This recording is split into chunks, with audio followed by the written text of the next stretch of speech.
ચપ્પુ છરીની ધાર કાઢીને ગુજરાન ચલાવતા વિચરતી વિમુક્ત જાતિના 17 સરાણિયા પરિવારોને ચોટીલામાં ફાળવણી થઈ ગઈ હોવા છતાં સરકારી પ્લોટનો કબજો નથી સોંપાયો, જેને લઈને ડેપ્યુટી કલેક્ટરને આવેદનપત્ર આપવામાં આવ્યું. સામાજિક કાર્યકર હરેશ ચૌહાણ, અન્ય આગેવાનો અને સરાણિયા પરિવારના લોકોએ આ અંગે ડેપ્યુટી કલેક્ટરને રજૂઆત કરી.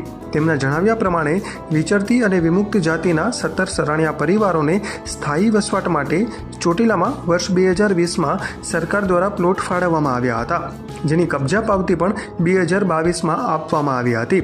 આમ છતાં આ લોકોને હજુ સુધી પ્લોટનો કબજો નથી મળ્યો. હાલ તેઓ રોડની સાઈડમાં ઝૂંપડા બાંધીને રહે છે, જેને લઈને તેમને ઠંડી, ગરમી અને વરસાદમાં મુશ્કેલીનો સામનો કરવો પડે છે. ત્યારે ગરીબોને ફાળવાયેલા પ્લોટનો કબજો જલ્દી આપવામાં આવે તેવી માંગ હરેશ ચૌહાણ અને અન્ય આગેવાનોએ કરી છે. લઘુભાઈ દાદલનો અહેવાલ, ચોટીલા.